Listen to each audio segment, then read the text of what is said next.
Hey, what's up everyone, and welcome to today's video. This channel's regular broadcast is interrupted for a special coverage of the Magik, Illyana and Storm Limited series, published by Marvel Comics in 1983 and 1984. When the Russian girl Illyana Rasputin was 7 years old and visiting her brother Pyotr, the X-Men also known as Colossus, she got lured by the demon lord Belasco to the dimension of Limbo. When the X-Men tried to save her, they lost her for a brief moment, and in that moment, 7 years had passed in the dimension of Limbo. Eventually the X-Men were successful in rescuing her, but the 7 years that had passed changed Illyana forever. Now having returned as a 14-year-old girl, she has to come to grips with what had happened to her. What she experienced in those 7 years has never been told. Until now. Magik, Storm and Illyana, issue number 1.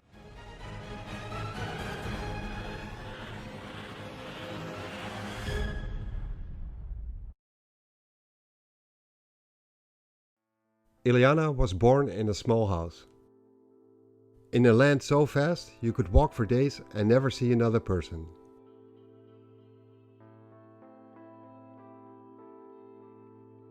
When she was very young, Professor Charles Xavier brought her brother Pyotr to America, to a school for gifted youngsters. Pyotr was a mutant. His powers should be used to benefit the entire world and not just Mother Russia. He became an X-Men, and eventually Illyana followed in his footsteps.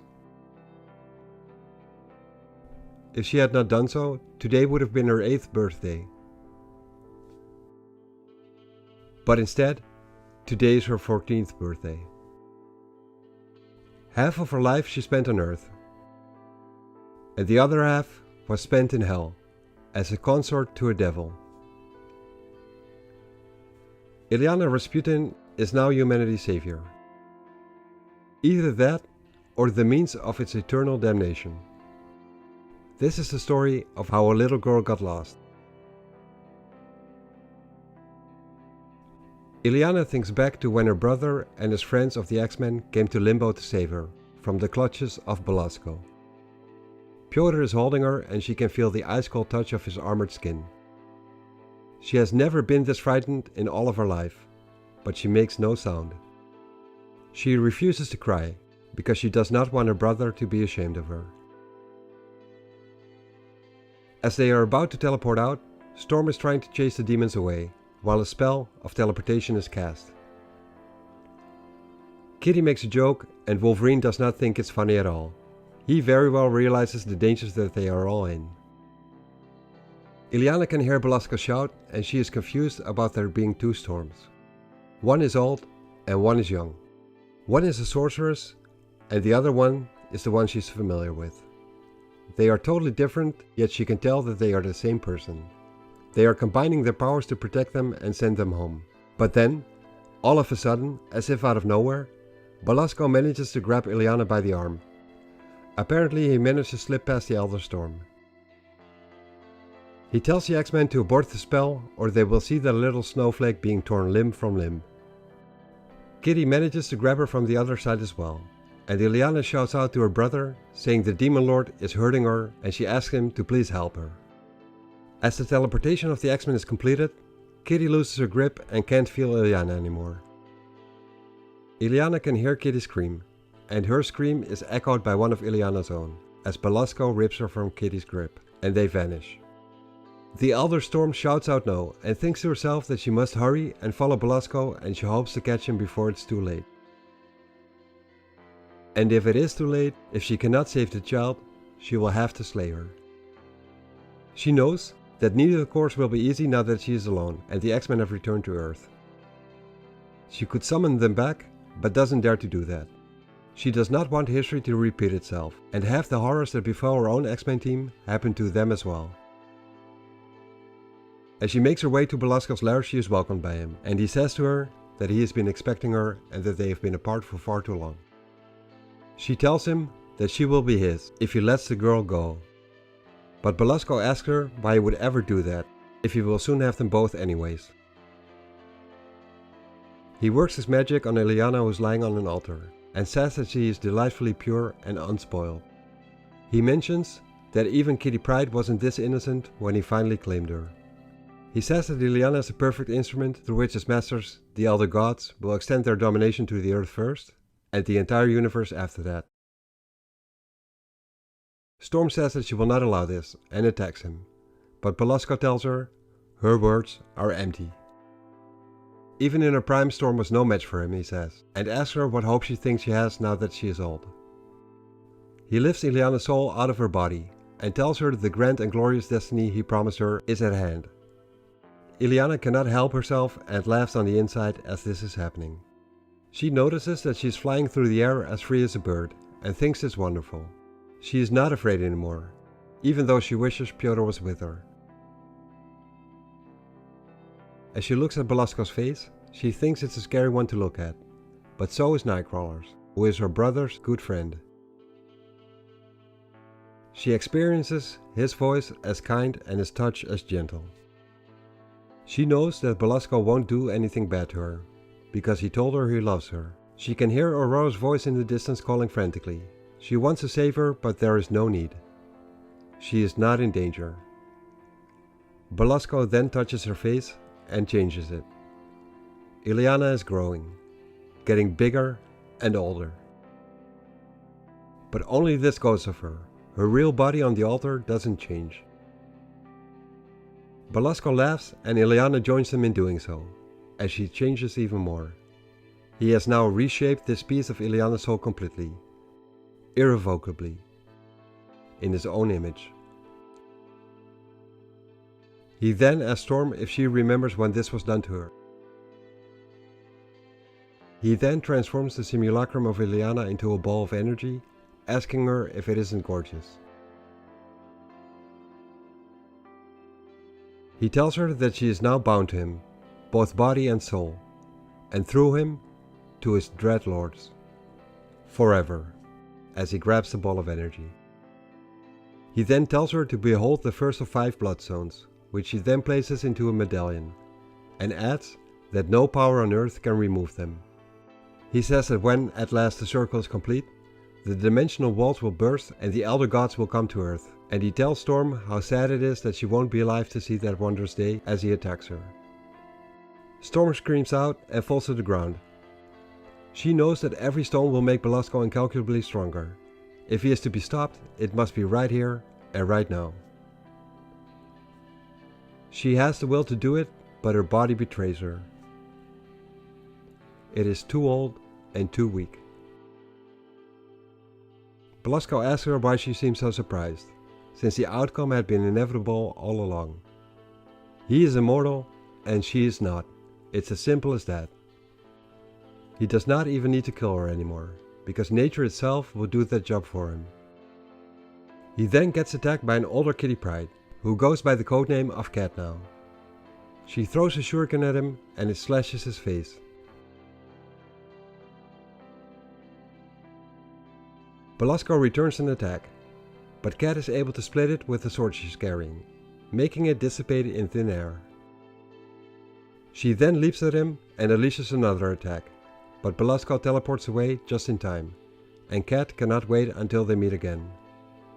She then talks to Storm, saying there ain't no justice, and every time she gets close enough to do some real damage, Belasco just teleports away, again and again.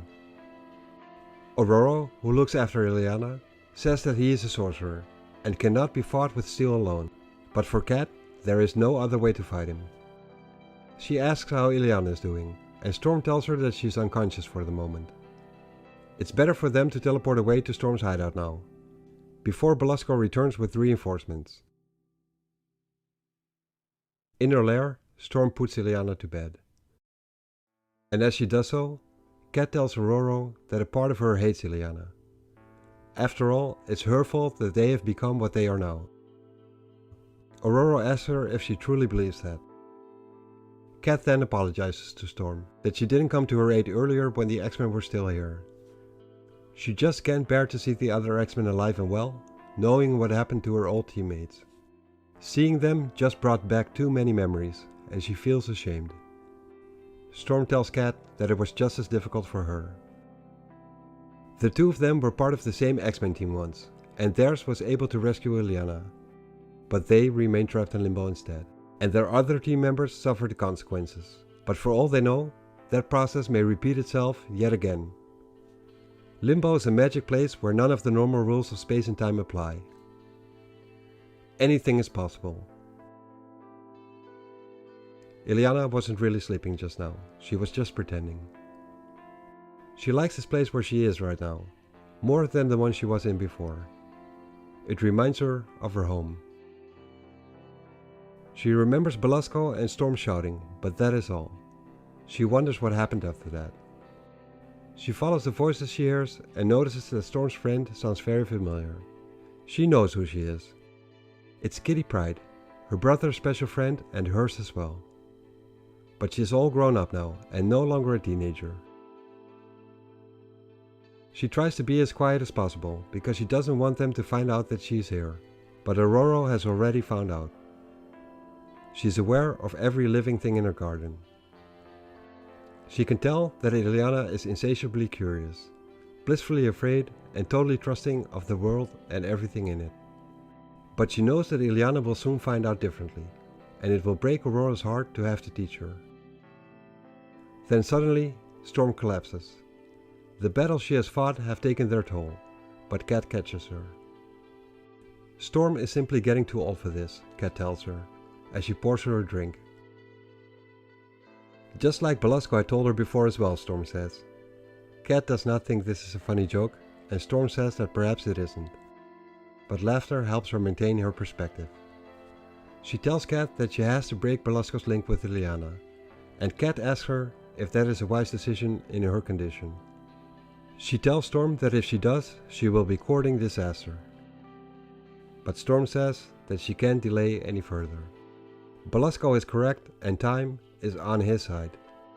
In fact, it may already be too late. To which Cat responds that if Illyana is really this dangerous, there is a far simpler solution. Storm tells Cat that she has considered it, but she has too much blood on her hands already and she doesn't want any more. A shocked Illyana, who is still eavesdropping, can tell that they are coming her way, and she hurries back to bed to hide under the covers, but Storm finds her in her room anyway.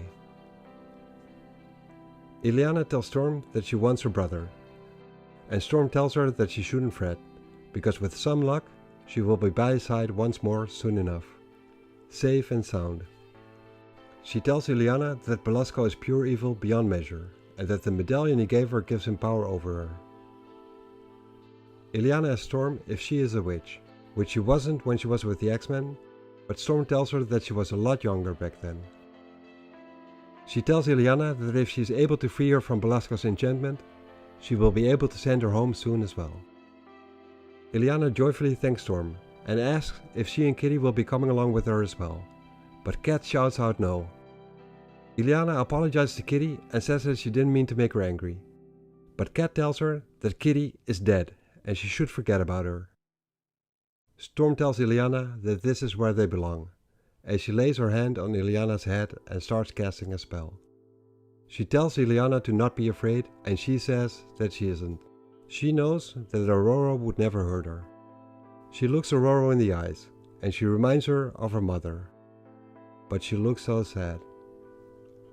Aurora's touch makes Illyana feel tingly all over, and Aurora thinks to herself that this was easier than anticipated, as the transition has been completed. She has separated her astral self from her corporeal form, and cast it in Illyana's mind, in search of the psychic junction formed by the medallion. She had forgotten that beauty and joy like this existed. She herself was like this once as well, or so she tells herself. She is actually no longer certain, it might just be a lie. She tries to not bother with how her soul now appears.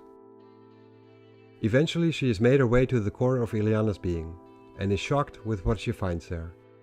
She can't believe Illyana has transformed this way in such a short time. But Illyana herself is there to make her believe it's true. An older, sarcastic, corrupted, cold and evil version of Illyana riding a horse. A preview of what will be once Belasco has had his wild and wicked ways with her, and she tells Storm that she cannot wait for this to happen. This is her domain, and she issues a warning to Storm to enter at her own risk. Storm attacks her horse, it stumbles and throws Illyana in the air. Illyana compliments Storm on her attack and asks her what she thinks of her response to it. Illyana then attacks her with a whip and it seems to move by itself, as if it is alive, an extension of Illyana's soul. It starts choking Storm and its barbs are tearing at her throat. Storm is fully aware that if her astral form is slain, her body dies as well. But luckily she has a few tricks left as she changes the whip into roses. She now realizes that she underestimated Belasco. The bloodstone he created gives Illyana's corrupted persona sorcerer's powers equal to Storm's own. Illyana mocks her by saying that if she was fresh, healthy and young, this might have been a fair fight, as Storm is laying on the floor. Illyana conjures up demons emerging from the ground below Storm, and Storm's spells have no effect on it. She just cannot break their grip. Illyana, while standing over Storm, comments how frail life is. A snapped spine, a crushed neck, a knife to the heart, there are so many ways to easily end a life. She tells Storm that she can hurt her, or even kill her, but she rather doesn't. She says that they are kindred spirits, touched by Belasco's darkling majesty. She asks Storm, while she's transforming her face, why she would hide her true self when it's such a beautiful sight to behold. Storm calls her a monster and tells her she denies her, just like she denies her maker. She says that she was born a mutant long before she turned to magic, and that the elements of nature are still hers to command. She conjures up a tempest consisting of wind and lightning, fueled by the rage and hatred in her soul, which throws Illyana off. But she tells Storm that she knows she won't kill her, because she wouldn't dare to, in fear of what it would mean to Illyana's corporeal body. Storm tells her that if she believes that, she has much to learn. Storm then returns to her body and Cat asks if she was successful or not. Storm says that she was more successful than she deserved, and it's a pity that the weather does not obey her will in reality as much as it does in her imagination. Her will is not the problem, but her body can't endure the physical stress of manipulating such energies anymore. She tells Cat that she sadly couldn't break the link and was only barely able to save herself. Cat then tells her that she had told her so. Storm says that she feels unclean on the inside and jumps into her pool, asking Cat if she feels like joining her. But Cat tells her that cats don't like water. She asks Storm what now, and Storm tells her that Belasco is imprisoned here, in limbo, and that if Storm returns Illyana to Earth, assuming that's even possible, he will use her as the means of his escape. She cannot eliminate the magic that consumes Illyana, but she might just be able to teach her how to fight it. She tells Cat that she is considering making Illyana her apprentice, and Cat says that she is gone insane. She tells Storm that that is precisely what Belasco wants. The more Illyana learns, the more valuable she will become to him and will be easier to corrupt. She says that if Storm does that, she will be doing Belasco's work for him. Storm asks Cat what other alternatives she has, and she responds to that question by telling her this, as she throws a dagger in Storm's direction, into a tree.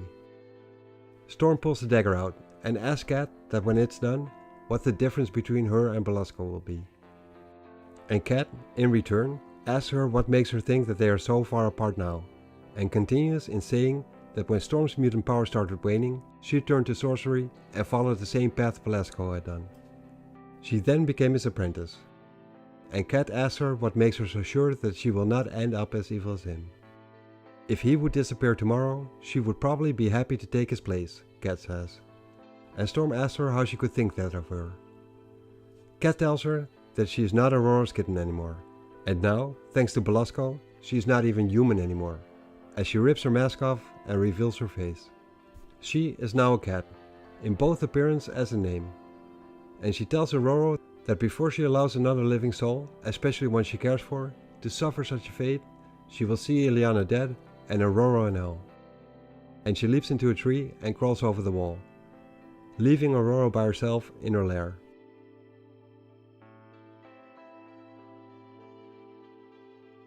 Sometime later, after Illyana has woken up, Aurora takes her for a stroll around the garden. It reminds Illyana of Aurora's attic at the Xavier School, filled with growing flowers and trees. She tells Aurora about her bad dream and how she was in it, but of course Aurora already knows. It was not a dream at all, but another kind of reality, she says. Illyana says that she was all grown up and nasty, and asks if that was really her, but Aurora doesn't answer, and Illyana starts to shiver. She's feeling cold, even though the air is warm here. She asks Aurora where Cat is, and she gets told that she is gone, but when she asks why, Aurora just says that there is knowledge that she has to teach her. Knowledge that Cat believes is wrong. She then tells Illyana that when her team of X-Men fought Belasco, he did terrible things to her, and that their wish is to spare her a similar fate. Illyana says that she doesn't know who is right or what to do, as she is amazed by her surroundings. The tree Aurora is sitting against is the first thing she created when she built her sanctuary, her oasis of life amidst the desolation of Limbo. She created this tree to nurture and to grow. Illyana asks Aurora if her spells made this tree so huge, but she tells her that magic was only used to create the tree. After that, she let nature take her course. Illyana says that the tree must be very old, and asks if she can learn to make a tree as well, and Aurora says that if that is what she wishes, she probably can. She tells Illyana to sit against the tree and close her eyes, steady your breathing and relax.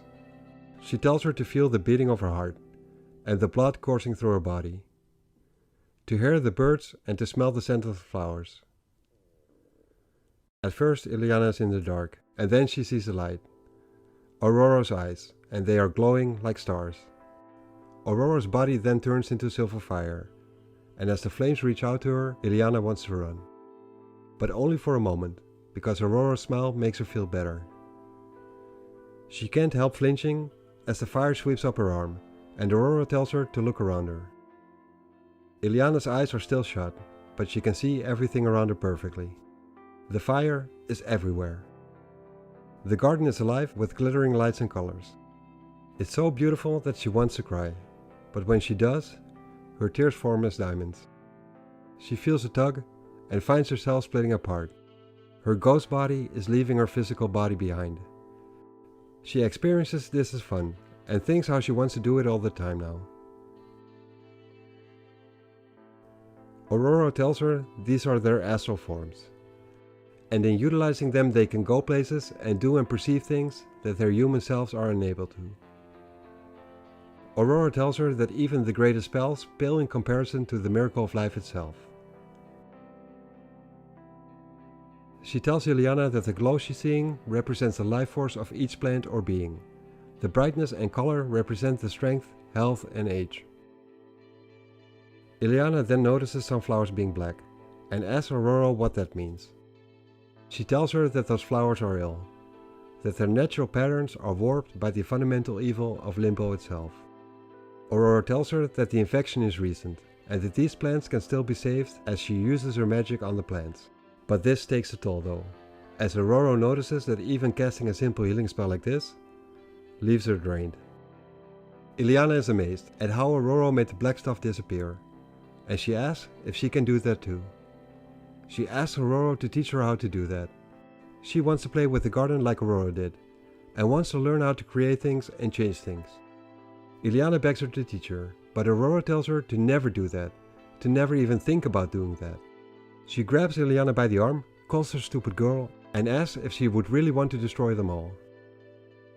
Illyana tells Aurora to let go of her arm, because she's hurting her, and Aurora, realizing what she has done, apologizes.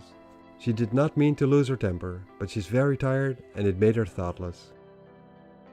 Illyana says that Belasco never hurt her, that he gave her a present and that he told her he loves her. Aurora kneels next to her and tells her that it's often hard to believe and to do what's right, especially when evil puts on a kindly face.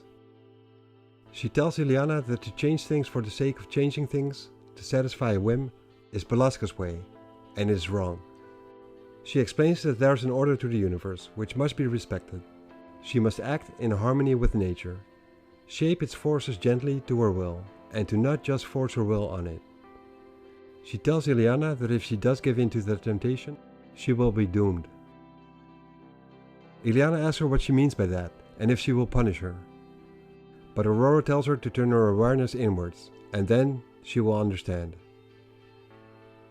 As she tries, her body turns transparent and sparkly, like everything around her, and she asks Aurora what is happening to her physical body, which has a crystal manifesting inside of it. Aurora tells her that that is Belasco's doing. It is that portion of himself which lives within her.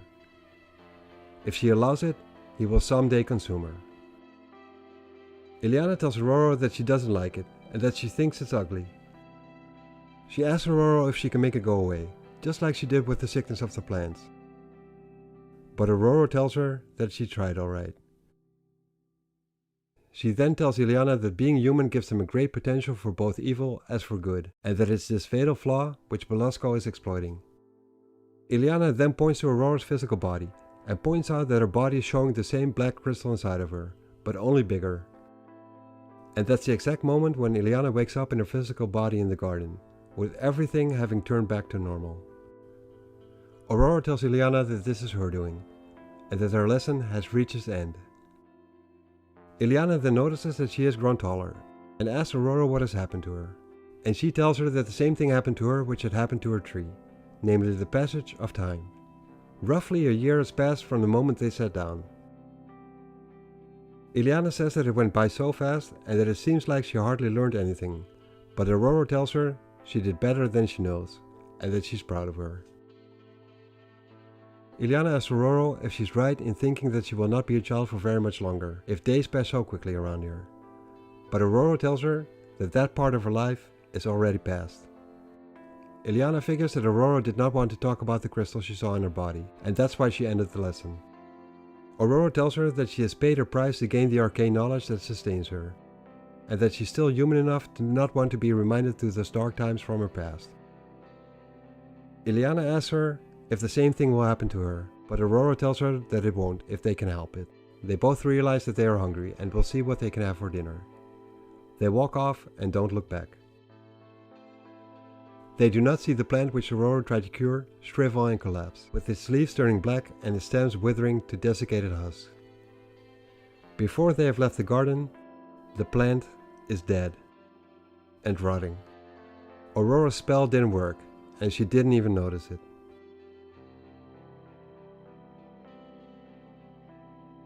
That same night, Illyana has a dream about home, and she whimpers as she discovers Belasco's face is far more real in her mind than her brother's is.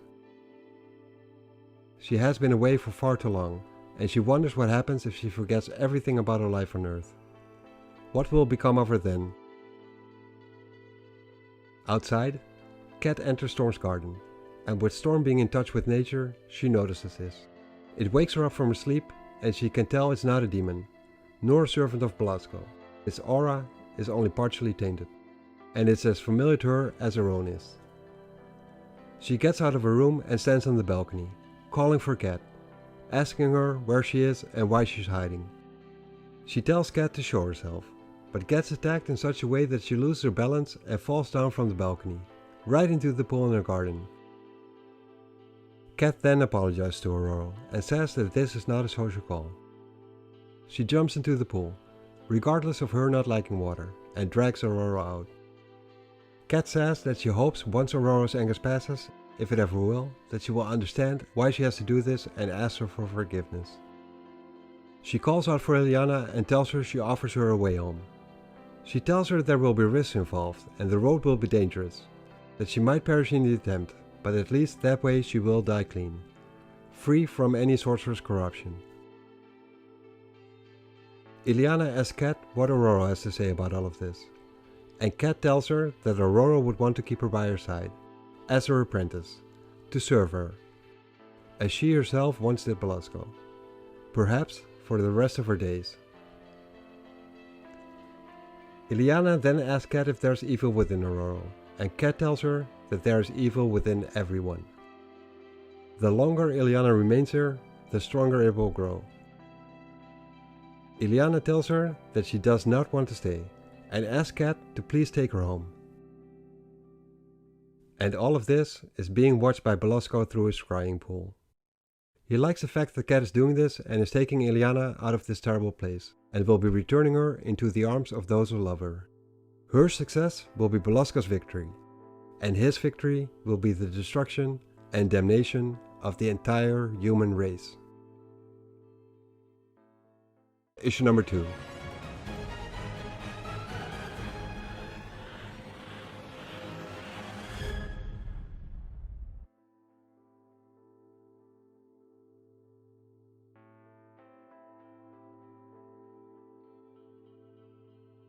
Limbo is a dangerous place, not one to be traveling through, especially not as a 7-year-old girl. It's a good thing that Cat is here with Illyana to fend off demons who want to attack them both. But regardless of how good of a fighter Cat has become, even she is not able to keep Illyana safe from the one that is attacking them now.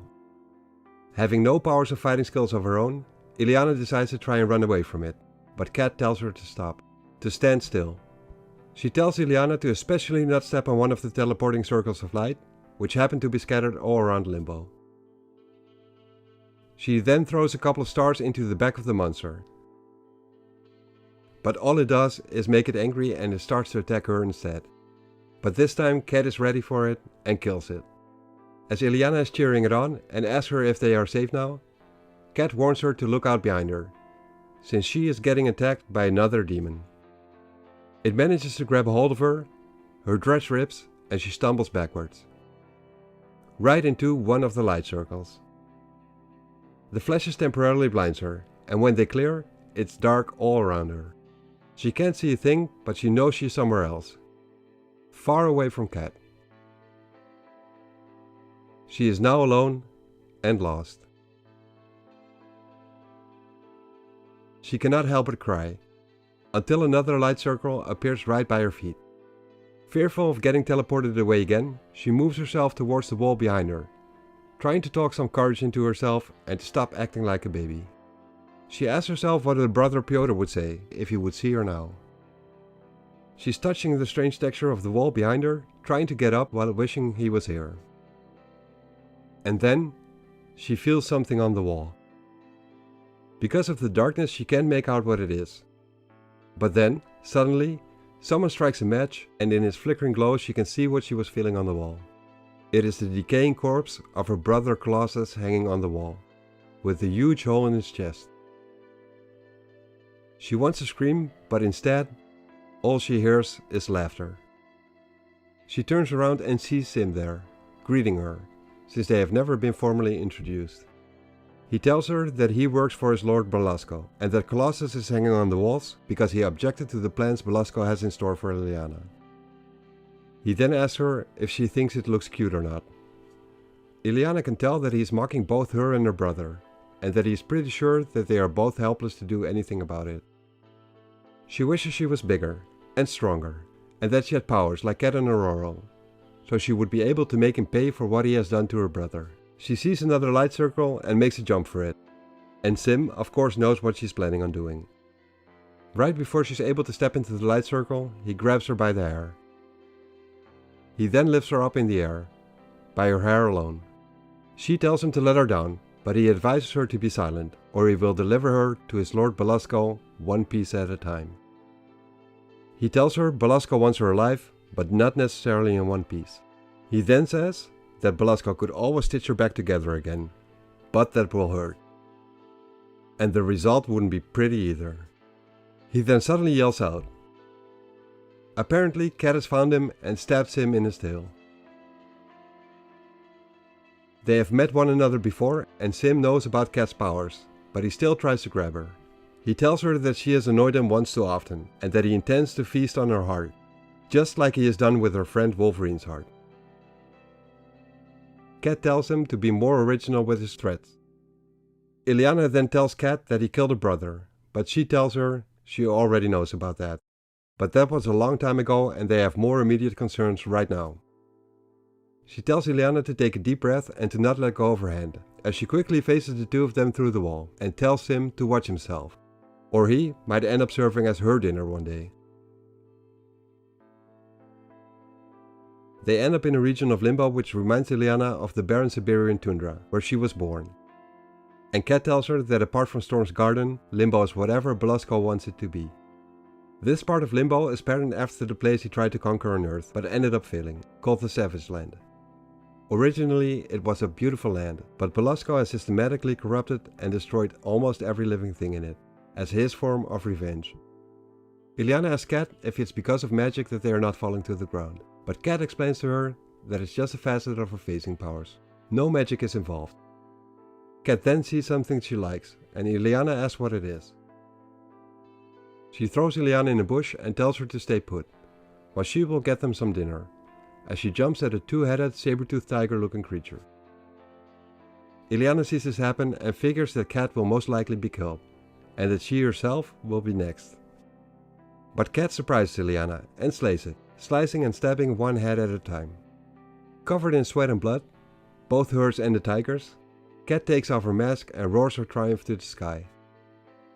Illyana then remembers her remark to Sim about making him her dinner, and all of a sudden that remark does not seem like a joke to Illyana anymore. Now she realizes that Cat was dead serious. Cat then asks if she shocked Illyana, and if so, she better get used to it. Cat tells Illyana that the kitty she knew wouldn't behave this way, but Kitty was a human and she no longer is.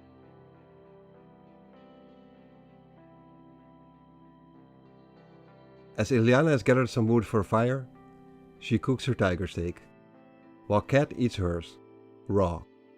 Illyana tries not to notice. She wonders if Cat senses how scared she is of her.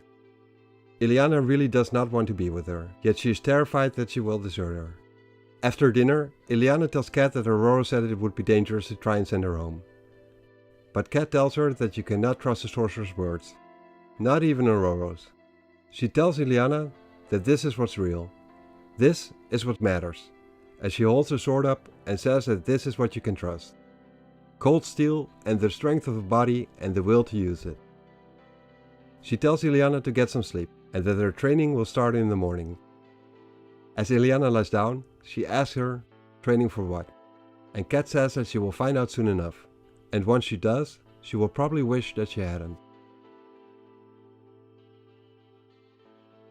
The next morning Illyana wakes up, realizing that she can't remember if she dreamt or not, and that makes her glad. Ever since she came to Limbo, all she had was nightmares. Sleeping and waking. Cat throws her a new outfit and tells her to change.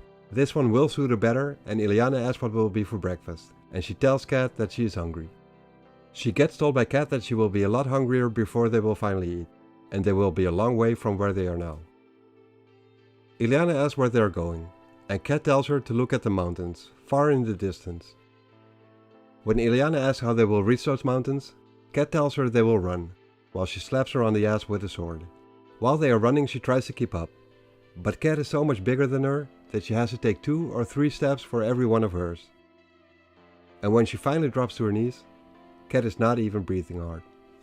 She tells Cat that she can't take another step, to which Cat responds that she's sorry, but she guesses she will have to leave her behind then. But at least, she will have him to keep her company, as she points at a demonic-looking creature in a tree. This scares Illyana, so she gets up and starts running again, telling Cat to please wait for her.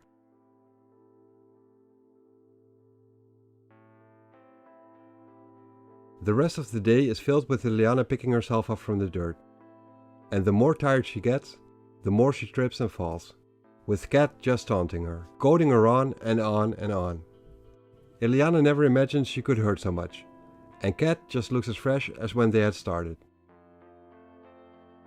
She hates Cat by now.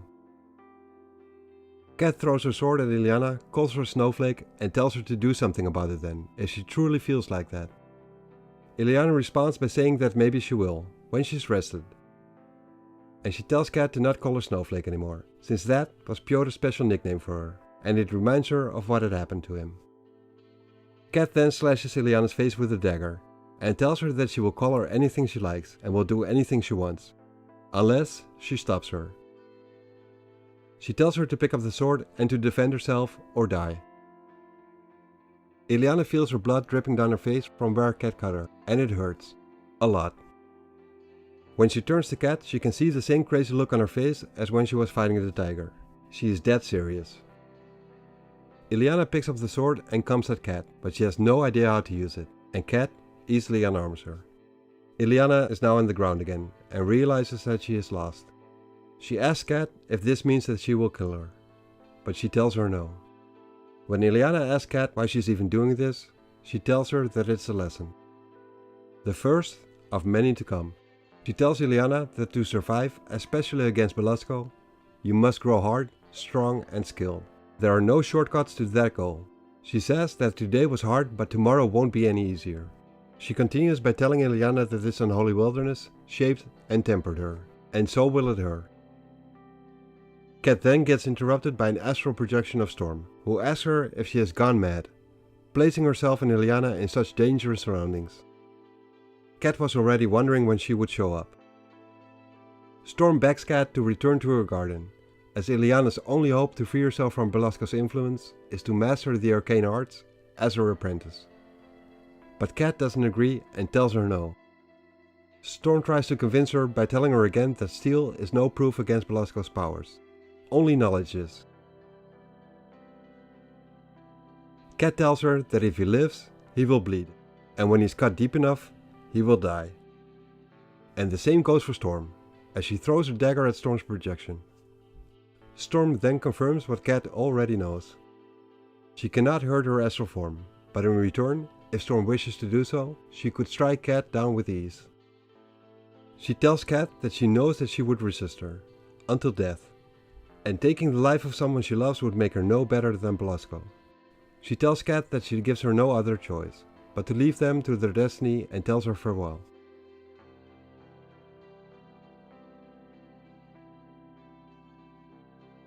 Cat and Illyana continue with their journey, and during it, Cat never speaks of Aurora again.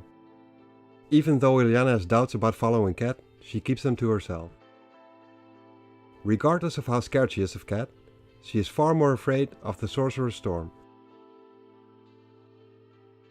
Illyana gradually grows taller and thinner, and when they finally reach the mountains, she has eventually become able to keep up with Cat's pace, no matter how fast she runs. Not only that, but she has become a lot more crafty in the duels she has been having with Cat. Cat has been keeping the sword and leaving Illyana with the knife instead. But even in those duels she has been starting to win. She was even able to cut Cat's face, and Cat compliments her on that, as she has never been able to do so before. Illyana says that she figures that they are now even, for the cut she gave her, and Cat concurs. Illyana asks Cat how much time has passed for the X-Men back on Earth since she was kidnapped, and Cat tells her that probably none has, even though Illyana has almost aged 3 years in the meantime. She figures the X-Men won't believe their eyes when they meet her again, but Cat tells her to not get cocky because she's not home yet. Far from it actually. Illyana asks what their next move will be, and Cat tells her that they will climb up the mountain to Belasco's citadel. After a while they get there, and they face inside, and Illyana asks if Cat thinks there's anyone there. Cat tells her she hopes so, but Illyana doesn't. As they make their way through the castle, Illyana feels the same sense of rightness and belonging which she felt so long ago in Storm's garden. The garden which Storm had created as an oasis of beauty in the midst of the desolation of Limbo. The throne room they are in now is the heart of the desolation, and Illyana knows, she feels, that she is bound to both. As they move on, they are being watched by the corrupted Nightcrawler, and Illyana thinks about how all the X-Men who came to save her have been changed. Made evil by this awful place. She wonders what will happen to her. They then get greeted by Nightcrawler, who is Belasco's most loyal servant and the protector of his home. He jumps on top of Cat and throws her to the ground. Illyana sees this happen and immediately throws her dagger at him. Illyana knows this Nightcrawler is entirely different from the one she remembers. The one who was her brother's good friend and hers. He would tell her bedtime stories and would make her laugh when she was sad. This creature is not him. But it's no use. He teleports away and ends up right behind her. He wraps his tail around her throat and throws her straight at Cat. He tells Cat that she has a reputation as a swordswoman, as he arms himself with 3 blades and asks her if she wants to try her luck against him in a sword fight. Without saying a word, Cat faces through the floor, and Nightcrawler taunts her, saying that she's being unsporting and afraid. Illyana thinks to herself that Cat must have a good reason for leaving, but she wishes she hadn't. She decides to take Nightcrawler on, telling him he still has to deal with her. But he taunts her as well, right before he teleports out and appears right behind her, telling her that he can strike from any direction, and regardless of how quickly she reacts, he can be gone before she even touches him, and he teleports away again. She asks him who the coward is now, as she is only a little girl, and she asks him what he is afraid of. Why doesn't he just stand and face her? He appears again and tells her that if she insists, he will. And he asks her if she wants to exchange her knife for one of his swords. As he is gloating, he doesn't see Cat appear emerging from the floor. Illyana knows she has to keep him where he is, keep his attention on her, until Cat can make her move. Cat grabs him by the ankle, faces his foot through the floor and lets go of him. He then materializes, stuck in the floor, his flesh and blood merging with stone. His leg is being irreparably shattered, and he is in extreme pain. It's an awful tactic, but a very necessary one. Illyana notices how his scream seems to last forever, before Cat finally puts an end to them, as she plunges his own sword, which she dropped, right through his chest from behind. Illyana is aware that they would be in a fight for their lives. She tried her best to kill him, but she hadn't imagined it would be like this. Looking at Nightcrawler lying on the ground now, she sees him not for the demon he is, but for the man he was, and her heart almost breaks with grief.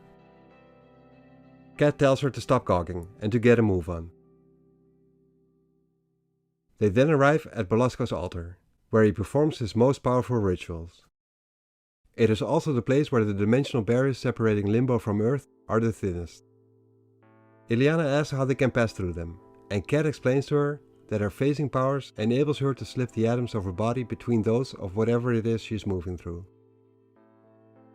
On that primal atomic level, there's virtually no difference between the walls dividing a house and those which are separating dimensions. They should be able to phase out of Limbo and arrive back on Earth. Illyana notices a hesitation in Cat's voice, and asks if she's not sure about this. As they shift through dimensions, Cat tells her that she could never do it on her own. She was too afraid of what she would find. The world she left from before, the one whose X-Men are now dead and damned in Limbo, or worse, Illyana's world. An alternate Earth from Cat's own, where all the X-Men would still be alive in, and unchanged. Where she would have to face her younger, still innocent self. And Piotr, the man she loved more than life itself. The man who gave his life to save hers. During their journey through realms of sparkly lights, Illyana is amazed by all the colors she's seeing. More colors than she could have ever imagined. She hears music which sounds so beautiful to her. She wants to stay and listen to it forever. But Cat pulls her on. She can eventually see their destination, which is Magneto's former island and now functions as the X-Men's new headquarters. The place where Belasco had found her. She's eager to be home again. Yet, at the same time, it feels as if she's leaving home. She wants to go back as much as forward. As much as she is trying to banish Belasco from her thoughts, the more clearly she sees him in her mind. She remembers him and longs for him. And suddenly, she can hear Kitty's voice. The younger Kitty, the one who tried to rescue her before. Illyana's wrist gets grabbed at Kitty, and she tries to pull her through. And Illyana is delighted to see it's her. But suddenly, she finds herself being held by Belasco instead.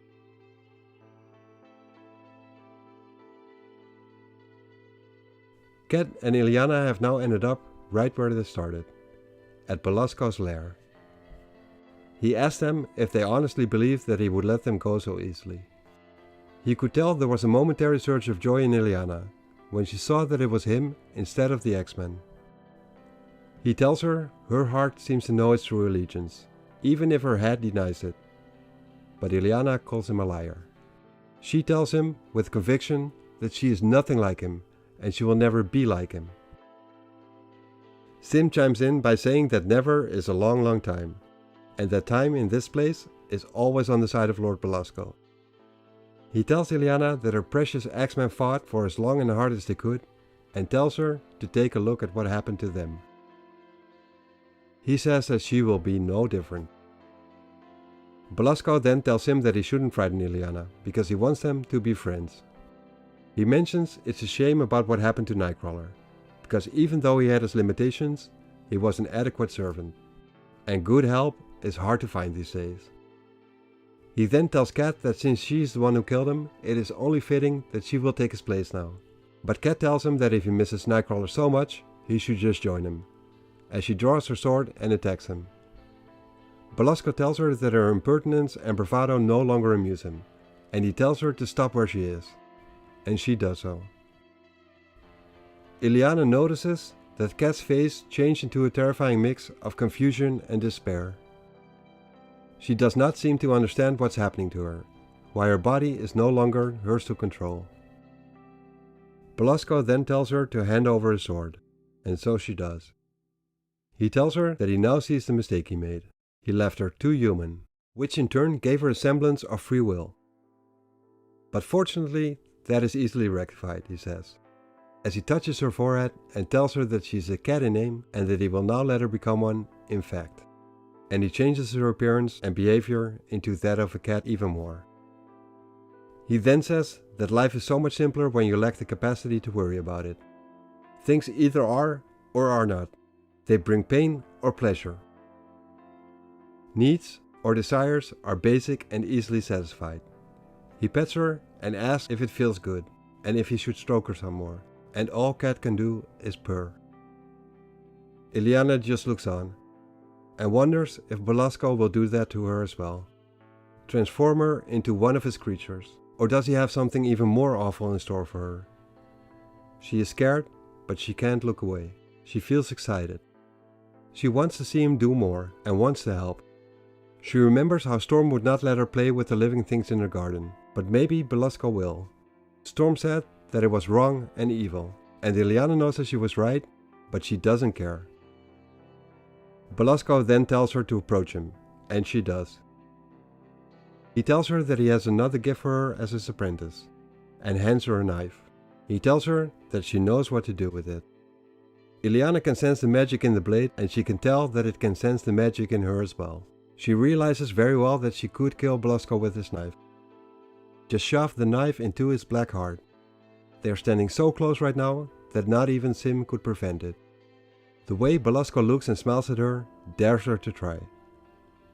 But she cuts herself instead. From across the room, she can hear the sound of feasting.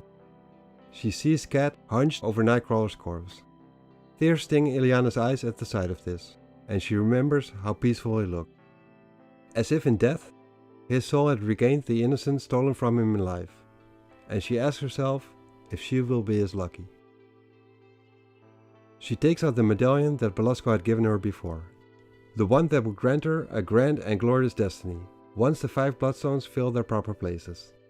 Belasco had conjured up the first one, and now it is her turn, as she lets a drop of blood fall from her gushing arm, right into its place in the medallion. Belasco then holds her by her chin, and tells her to come along with him, as he will show her her apartments, and says that in the morning her apprenticeship will begin. She asks him if she can please go home, but he tells her that she is home. This is where she belongs, now and forever, right by his side. And Illyana likes what she's hearing.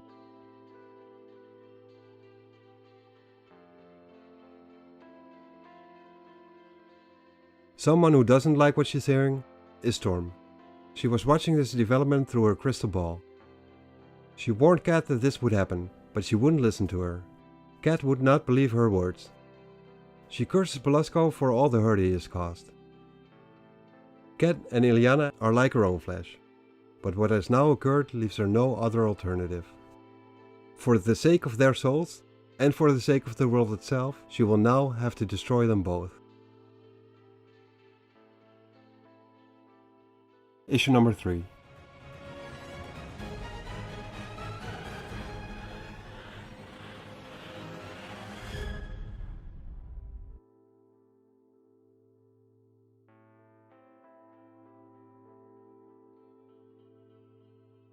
Illyana Rasputin is becoming more and more versed in the arcane arts.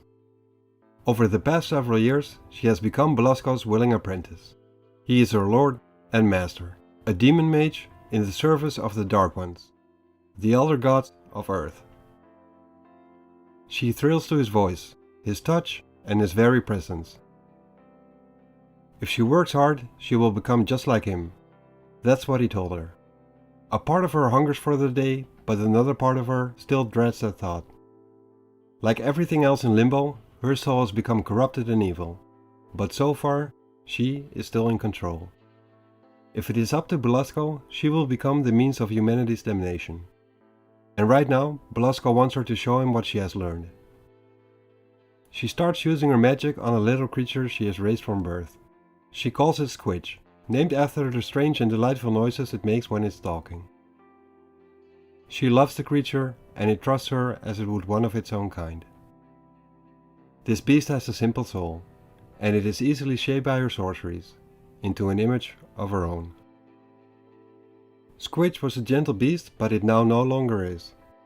It knows that Illyana is the cause of its transformation, and it leaps at her, with its claws poised to rip her eyes to shreds. She yells out for Belasco and yells with pain as Squidge rakes her cheek and she starts to bleed, but she manages to slap him away by herself. The Squidge runs away, looking for a place to hide, and Illyana wants to catch it. She is horrified with what she has done and is determined to set it right. The castle they are in is huge, and if it manages to get out of the study they are in, she will probably never find it again. But Illyana doesn't have to worry about that. Since Cat is there with them, something Illyana was not aware of, and seeing her suddenly appear makes Illyana jump. It has been years since Cat's further transformation, but Illyana is still not used to seeing how much she has changed. She was once human, but Belasco's spell have twisted her body and soul entirely. She is no longer the kitty pride Illyana once knew. Illyana can never forget what happened to Cat is her fault, and the same goes for the deaths of most of Cat's fellow X-Men, including her beloved brother Piotr. Illyana sees how Cat manages to capture the Squidge, and how she starts feasting on it.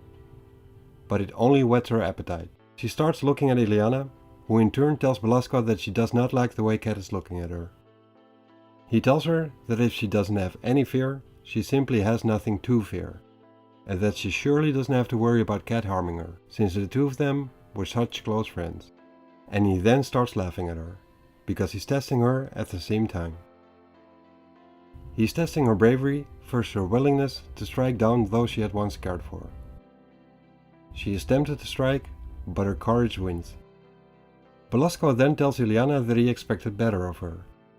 She has mastered the soul spell, but she had given no thought to its consequences. The wound on her face is a fault of her own overconfidence and carelessness, and he tells her that he should probably make her wear the scar forever, as a reminder. But he then tells her to cast healing enchantment instead, before Cat is tempted beyond all restraint at the sight of her blood. Illyana tells him she's sorry and that she will do better next time, and he says that of course she will. He tells her to retire to her bedroom, to meditate on today's lessons and to prepare herself for tomorrow. She then walks past Cat and loses all her courage when she shows off her teeth. Illyana starts running for her life, up the stairs, faster than the Squidge did because she got Cat hot on her heels. If Cat catches her, she is sure she will share the same fate as her pet, and she wonders how much that will hurt. She thinks about how easy it would be, to slow her pace a step or two and to just let her do it. But then again, she has seen Belasco raise the dead, and she realizes that it wouldn't make a difference, and she continues running all the more quickly. When she returns to her bedroom, she wastes precious moments barring her door, but it's useless, because Cat can simply phase through it with her mutant ability. She thinks of her brother and how he was a mutant too, and wonders if she is one herself. She remembers how his powers didn't start manifesting until he had puberty, and that, for her, is still 2 years away, but she wishes she had powers now. She could probably stop Cat with spells, but she's too scared to think of any, and she yells to Cat to stay back, to not come here, and to go away. She yells out and asks Belasco to save her, but Belasco does not answer, and Illyana imagines him watching the scene unfold in his crying pool, simply laughing at her helplessness and terror. She is sobbing so loud that at first she can't hear Cat speak. She is saying Illyana's name. Illyana has not heard her say any word ever since Belasco changed her in front of her eyes, back when Illyana was 9 years old, which is over 2 years ago. But when Illyana looks in Cat's eyes as she's saying her name, she sees the shadow of a woman she once was, and it's more than Illyana can bear, and she lashes out at her. She throws a pillow at Cat in anger and tells her to get out of here, as she curses her and tells her to leave her alone. But Cat simply tears the pillow up. All kinds of words start popping up in Illyana's head, words which unlock a dark door in her mind, and it suddenly swings open wide. She tingles all over and energy flows through the door and through her. It explodes from her outstretched arm and hand, which she is aiming at Cat. It surrounds Cat, surprises her, hurts her and throws her on the floor, and in a flash, Cat is gone. And Illyana knows that she will never return. She instantly regrets what she has done to Cat. She tried to approach her as a friend and Illyana just hurt her, just like Belasco does. The only difference is that he forces Cat to stay with him. And what Cat doesn't know is that Illyana is just as scared as she is. She did not cast any formal spell, but the words of power were just there when she needed them. She had opened the door in her mind before, but only for a fraction, and only during the lessons she had been getting from Belasco. She lies on her bed, clenching the sheets, and she can still feel the power. Some of it is inside of her, but most of it is waiting behind the gate, behind the door where the Dark Ones dwell. This power is alive. It is aware of her, just as much a part of her as she has just made herself a part of it. It welcomes her, and it wants her to call on the power again, and again, and again. Illyana doesn't want to call on it again, but she knows she will.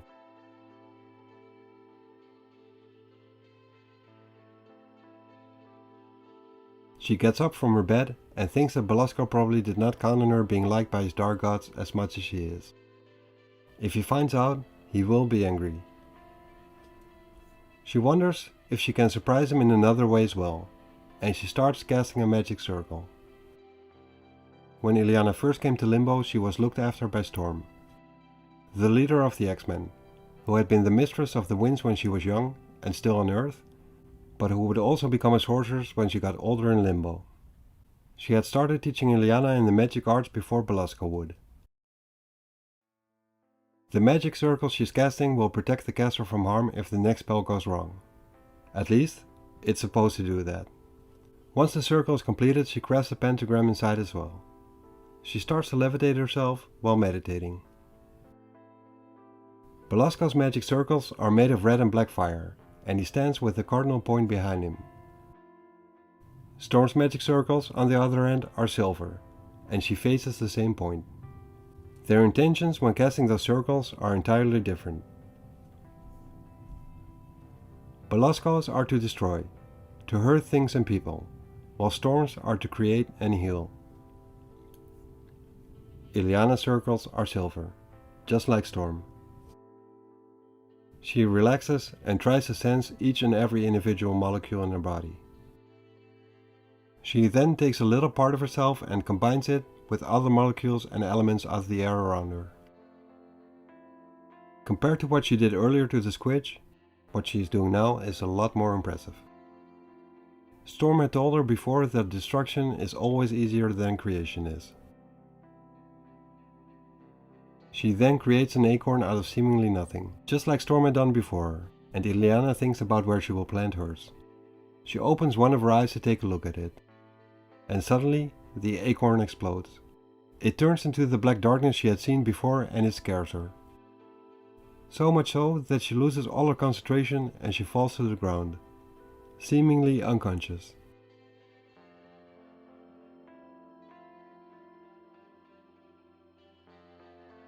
When she comes to, she realizes that she can't be dead, because she's hurting way too much. She hears a voice but doesn't fully realize it yet. All she can think about is the acorn. rotten and corrupted on the inside, just like she herself is.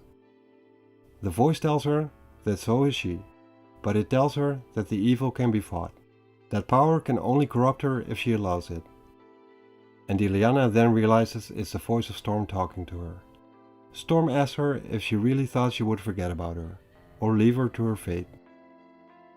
Illyana tells her that she thought she wouldn't be able to do anything for her, after the horrible thing which had happened to Cat, and she asks her if there's anything they can do for her. Storm tells her that she will do what must be done, and Illyana says that she is glad to see her as she tries to touch her. But she is not able to touch her. Storm tells her that this is only her astral projection, but she will be with her soon. Illyana tells Storm that she has a plan. She tells her that she is now Belasco's apprentice, and that she has been a good girl ever since she arrived. She is convinced that Belasco does not have any idea how she really feels about him, and she tells her that she spent every chance she gets in his library, studying his magic books, his grimoires. She is certain that she can find a spell in there to destroy him, but Storm forbids her to do so. Illyana tells Storm that she doesn't understand. She says that if she doesn't act soon, it will be too late. Illyana can feel that Belasco's influence on her is growing stronger each and every day, no matter how hard she tries to resist. She responds to him more and more. Something inside of her wants what he has to offer. She tells Storm that she likes the power and she likes using it. She has done awful and hateful things already and knows that she will do more and worse things in the future. Illyana then tells Storm that together they might be able to accomplish what neither of them can do alone. She asks Storm to please try, at the very least. Storm just looks at her, with a sad look on her face, and asks her if she's really so eager to share Cat's fate. Illyana tells her that she will probably share the same fate anyways, even if she does nothing. She basically has nothing to lose. But Storm tells her that she has far more to lose than she realizes. Illyana then desperately tells Storm to help her, but Storm's projection disappears, and she tells her that she will, in her own time and on her own way. And until then, Illyana will have to remain patient. Illyana then just gets into bed. Disgruntled with being left behind by Storm, she starts to wonder if that even was Storm. It might have been Belasco, using his magic to find out Illyana's true intentions. Maybe he has known about her true feelings all along, and this was his way of trying to send a warning to her, scaring her, because her research is getting too close to success. She realizes she can't really sneak out of her room, with Catherine and Sim patrolling the Citadel. She needs to find a way to move instantly from place to place, just like Nightcrawler when he teleports. She knows spells like that exist, but Belasco has been keeping them a secret from her. And suddenly, out of nowhere, a light circle appears on the ceiling. Stepping discs is what Cat would call them. They can transport a person through limbo in both space and time. This is the first time though that Illyana has ever seen them inside of the castle. Even though they are scattered all around limbo, Belasco has been keeping them away from his citadel. She thinks about it being no use on the ceiling and she wishes that it would come closer to her. And suddenly it does. She instantly knows that it was her doing, but it wasn't magic. Somehow she was able to tap into another kind of power. One that comes from deep inside of her. She basically made the disc do what she wanted it to do. But at that moment she hears voices outside of her room, and one of them is Belasco's voice. She is now getting scared that he knows what she's doing. She has been foolish in believing that she would be safe simply because she was in her room. But Belasco knows everything that's going on in Limbo. It is his creation and he's basically Limbo's god.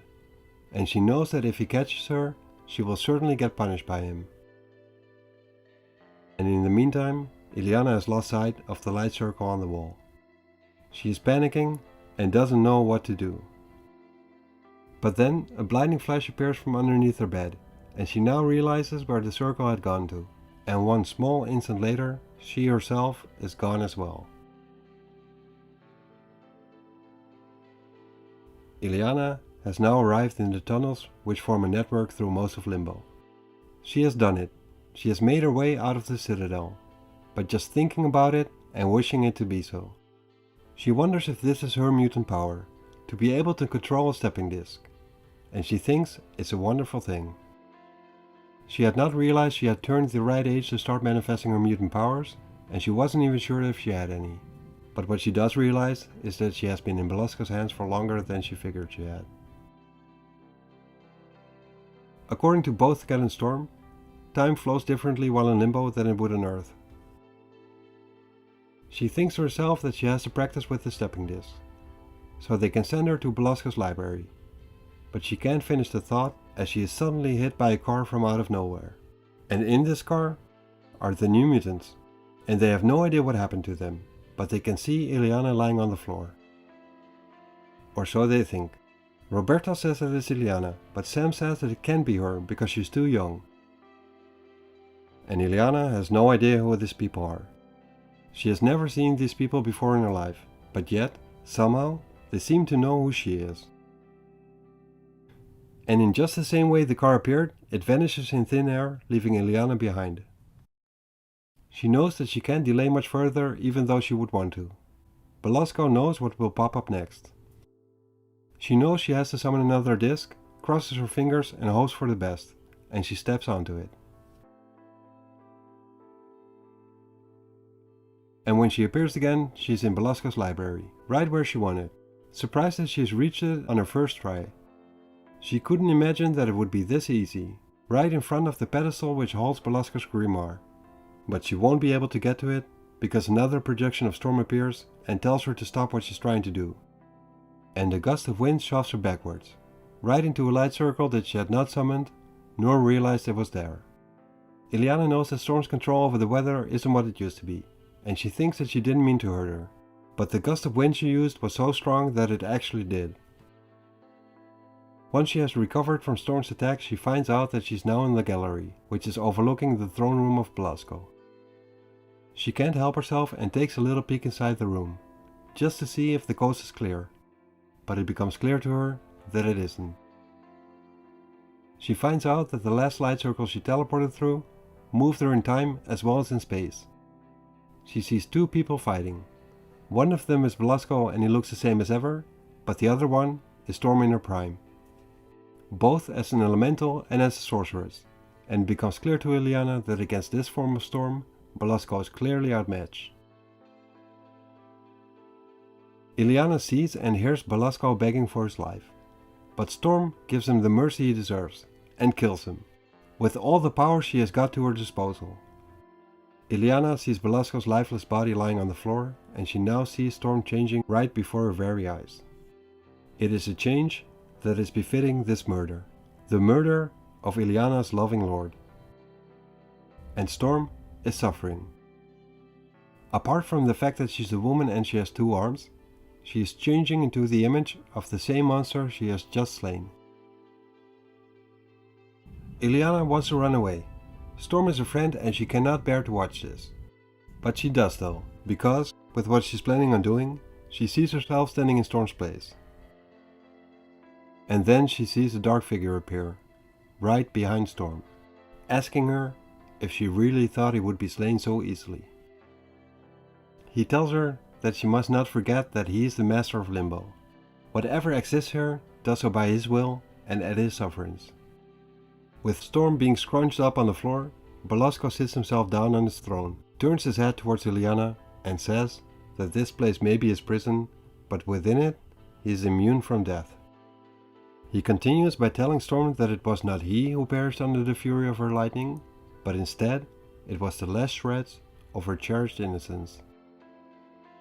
Her foe was helpless, he had surrendered already, and yet Storm still unleashed her fury, and thereby she became totally and irrevocably corrupt.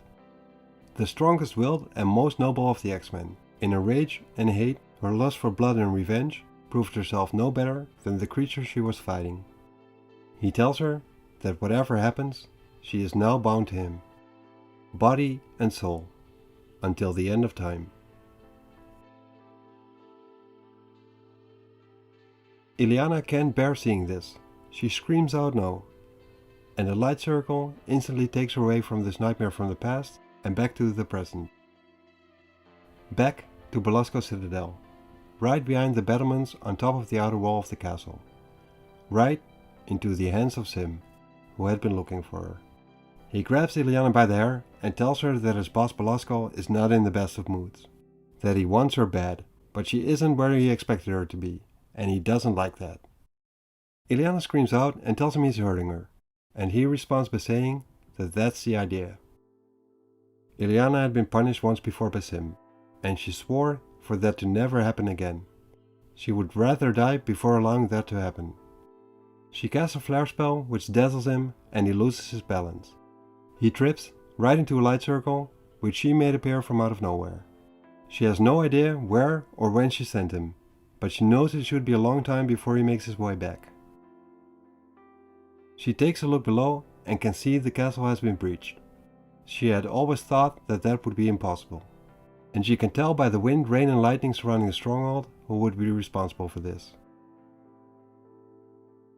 As she makes her way downstairs, she thinks that she finally understands why Storm did everything in her power to stop her. She simply did not want Illyana to repeat the mistake she herself had made, which leaves the question of why Storm would be attacking right now.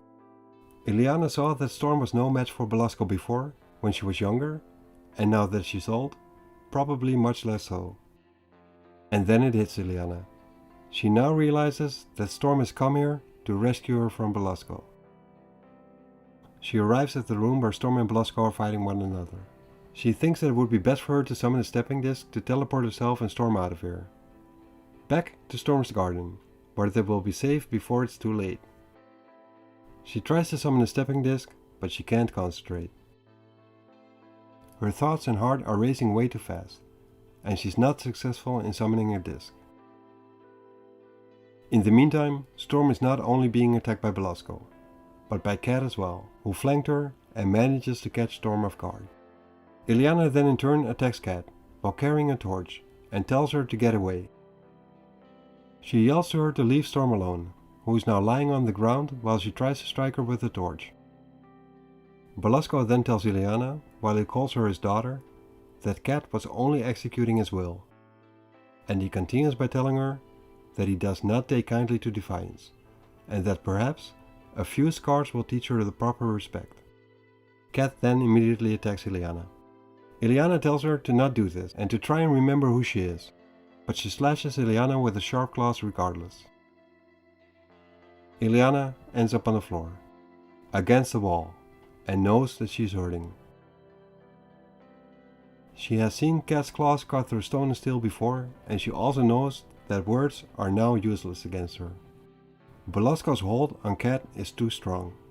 Illyana remembers how when she was little, Cat fought a tiger armed with only a dagger.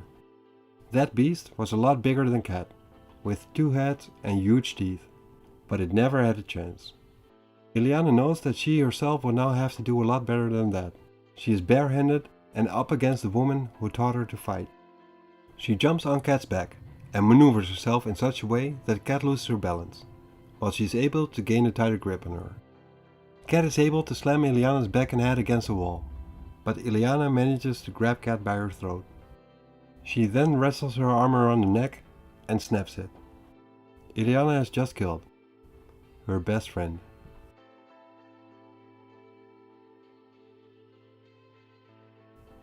As Illyana gets back up, she notices that she's numb, asking herself why she doesn't feel anything. Not elation, nor grief, nothing. She asks herself if she doesn't care, and she wonders if she has become more like Belasco than she would like to admit. She then makes her way to a dying Storm, who is still lying on the floor, and who tells Illyana that she did what she had to. She tells her to not weep or mourn for either one of them. Her killing Cat was a mercy killing, an act which freed Cat's soul from bondage.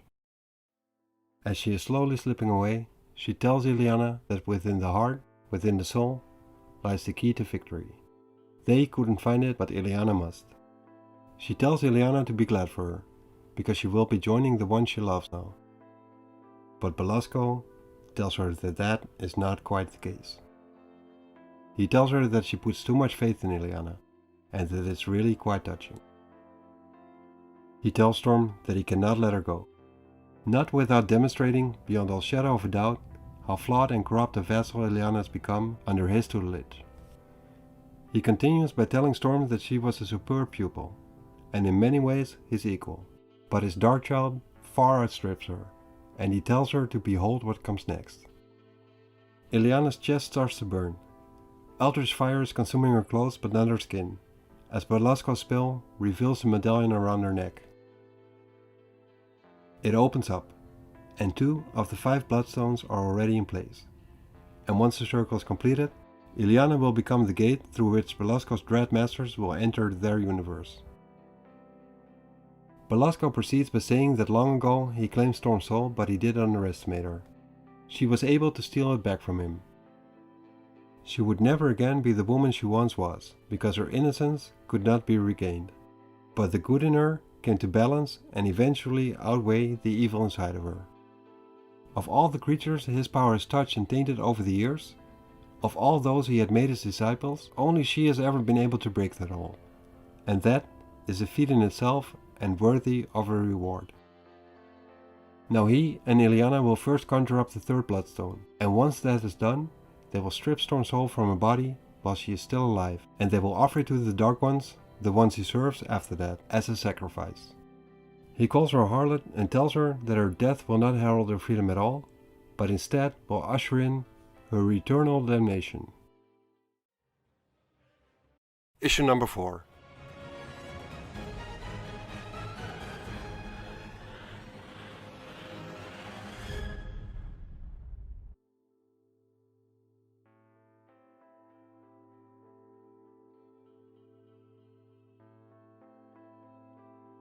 Illyana Rasputin is holding a dying Storm in her arms, with both Belasco and Sim standing over her. Cat attacked Storm on Belasco's command and she lethally wounded her, after which Illyana herself dealt with Cat and snapped her neck. Belasco then applauded Illyana's strength and her skill, but she just wishes she had slain him instead. Yet, she is glad that he is pleased with her. Belasco enjoys the fact that there is still a part of Illyana's soul remaining to be corrupted, where she has not quite decided which to choose: love and hate, and the fine line between them. That is the dilemma that Illyana is currently facing. She begs Belasco to spare Storm, and says that she will do anything, but Belasco tells Illyana that she will do that anyways, just to prove that she is bound more to him than to Storm. He tells her about the plans he has concerning both her and Storm. They will now create the 3rd bloodstone for her medallion first, and then use its power to strip Storm's soul from her while she's still alive, only to offer it in sacrifice to his Dread Masters, the Dark Ones, and he asks her if she likes that. A voice inside of her says yes, she does. Belasco tells Illyana to look at Storm's face as he hands her a knife. He tells her that the both of them have been tainted by his corruption, and that both their innocence and humanity are lost forever. He points out that Storm yearns for this as much as Illyana herself does, and that they must not disappoint her. Illyana tries to control her thoughts.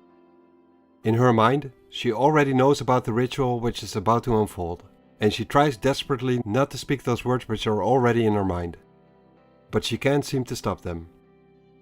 To her surprise, there is a smile on Storm's face. A smile of understanding on her part, and a smile which helps Illyana to find the strength she needs. Illyana asks for forgiveness, and says that she wishes there was some other way. She holds the knife and plunges it right in Storm's throat, going against what Belasco had intended for her to do. The skies surrounding the citadel instantly tear apart. During Storm's lifetime in Limbo, her control over the weather weakened over the years. Her body was simply no longer able to withstand the physical stress which came with wielding those immense mutant powers. But now, with Storm's death at the hands of Illyana, those powers are no longer being dampened. As a matter of fact, it seems as if this is Storm's last try, doing her utmost by becoming truly one with the lightning, to utterly destroy Belasco and all his works. His tower is being shattered, and his monsters are being crushed, but sadly, as usual, Belasco is staying unharmed and he is furious with Illyana. He curses her and shouts out that he has endured her defiance and rebellion for the last time. He tells her that she had power beyond comprehension, within her grasp, But now, she will know nothing but misery and pain, from now until the end of time. And no one will be able to protect her or to save her. He says that she can run all she wants and hide as best as she can, but she will not be able to escape his wrath. As he threatens her, Illyana uses her mutant power to summon a light circle, and she teleports Storm's body and herself out of there.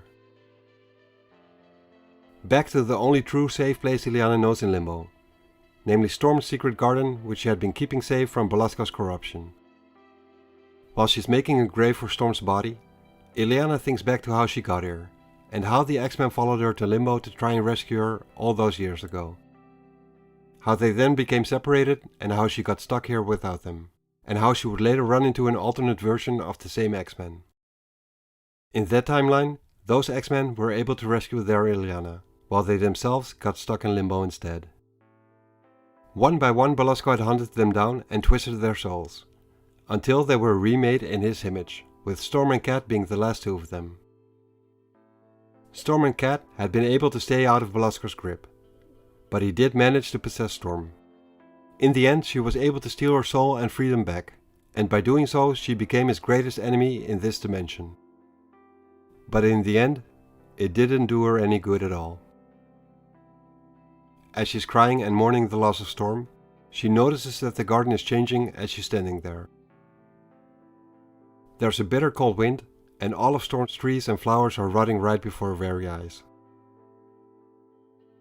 Illyana then realizes that it makes sense.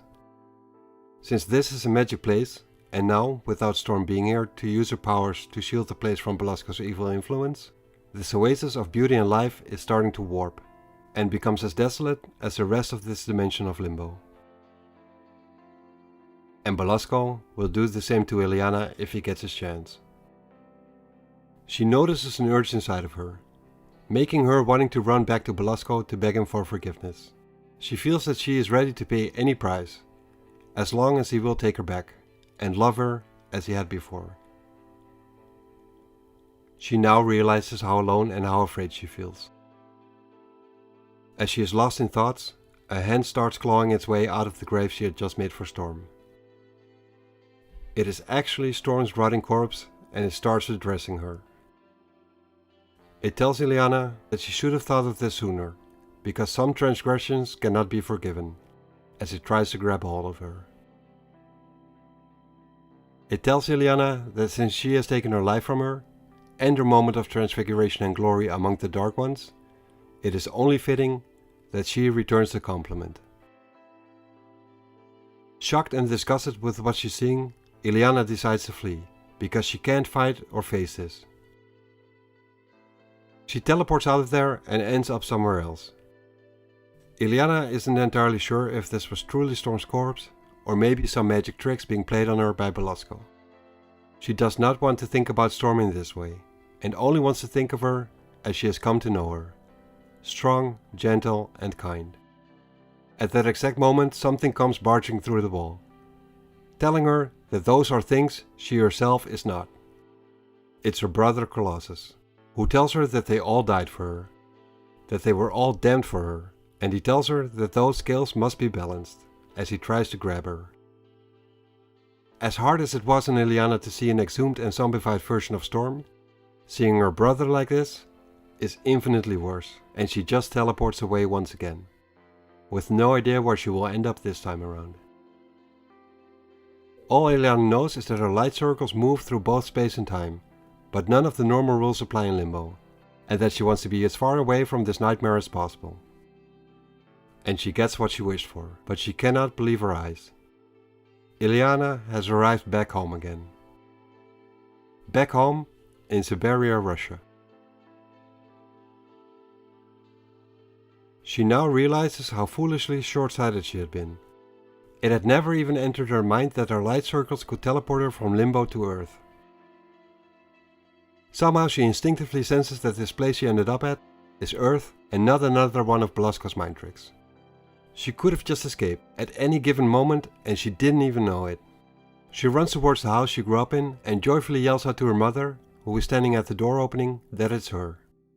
Her mother asks her husband Nikolai, who is still inside the house, if he heard what this girl said, that she is their daughter. Illyana just hugs her mother, telling her that she's glad she's home while she compliments her. She tells her mother that she looks wonderful, and she says that she feared that she would never see them again. Illyana then asks how her father is doing, but her mother doesn't answer.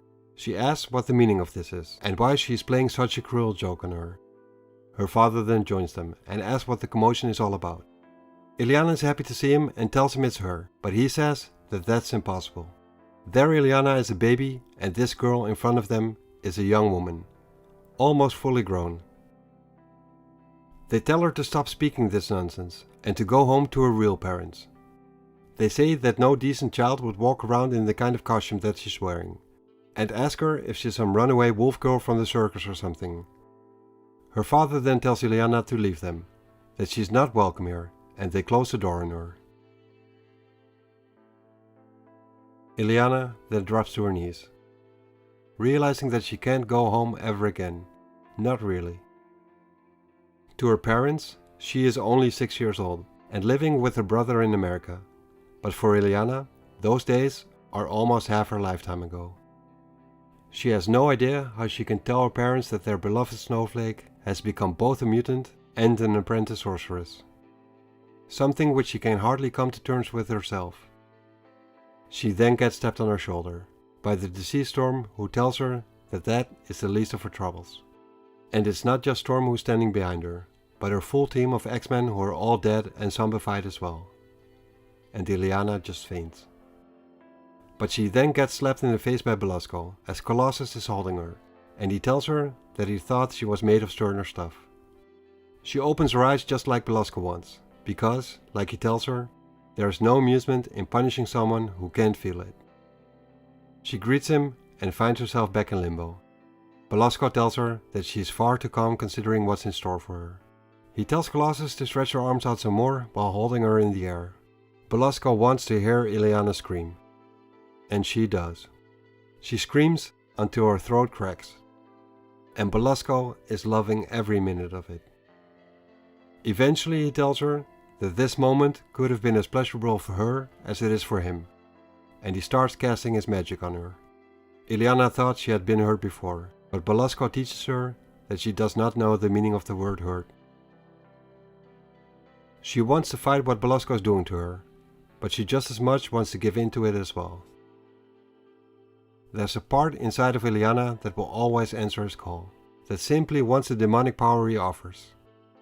With each Bloodstone ceremony, that part inside of her grows more and more, and this ceremony marks the creation of the third Bloodstone.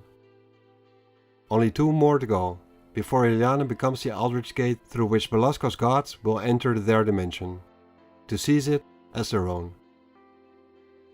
Belasco then grabs the medallion around Illyana's neck and pulls Illyana towards him, telling her that she must be taught a lesson. He tells her that she must learn, just like her precious X-Men have, who the Master of Limbo is. He tells her that he will now leave her behind, in the wilderness, to fend for herself, and his spells will deny her the use of the teleportation circles, prohibiting her to use them for her escape. She may starve in the meantime, or be wrecked by loathsome plagues, or ravaged by wild beasts, but she will not die. And when Belasco has need for her, a summons will bring her to his side. He then rips the medallion from her neck and tells her that he will take whatever he pleases, and there's nothing she can do about it. Belasco then leaves, and he tells her that, eventually, she will not want to prevent it, and perhaps then, if she asks nicely, he may forgive her. As Belasco leaves, so do the enchantments on the corpses of the X-Men. With him being gone, their bodies simply crumble to dust. And Illyana passes out. When she wakes up again, her tears are frozen to her face. Limbo's wilderness is now covered with snow and freezing winds. Illyana tries to move, but all she really wants to do is sleep. In her mind, she then imagines her future. A frozen scarecrow of ice, little more than skin and bones, but still alive because of Belasco's spell on her, and so hungry that she would eat her own flesh. But Belasco has made a mistake. He forgot how stubborn Illyana is. As she makes her way through the wilderness, trying to find protection from the blizzard, she runs into Storm's shelter, but is totally wrecked. And then, a sudden gust of wind slams her into the huge tree which was the centerpiece of Storm's garden. This tree was grown from an acorn, which Storm had successfully created with her first spell right after she escaped from Belasco's enchantment. After that, it had grown for years, nurtured by Storm, pure, simple, and untouched by Limbo's primal corruption. Illyana can tell that Storm's magic still flows through it. Belasco could not sweep it away as easily as he has everything else. This tree must die naturally, worn down by the same elements which once nurtured it. The tree is so huge that Illyana can use it as shelter for the blizzard. But the question is, for how long? She wonders if she will be able to draw sustenance from the oak's natural force. Having been both Belasco as well as Storm's apprentice, she uses her magic skills to extend her awareness. Just like Storm had taught her, becoming one with the ancient tree but not tampering with its essence. She's fighting the urge inside of her to manipulate the tree into something it is not. She casts a pentagram of silver fire around both her and the tree, and she starts to shake from both exhaustion and fear. She can feel Belasco's corruption inside of her and is stronger than she had thought. She is determined to follow Storm's lead, and she takes a portion of her own life essence, manifests it as pure energy, and combines it with the natural elements around her. She once again creates an acorn from it. Her first try at this resulted in an acorn which looked perfect on the outside but was rotten to the core, just like Illyana herself is. And this one is sadly no different. It explodes again with the same foul darkness and Illyana slams to the ground.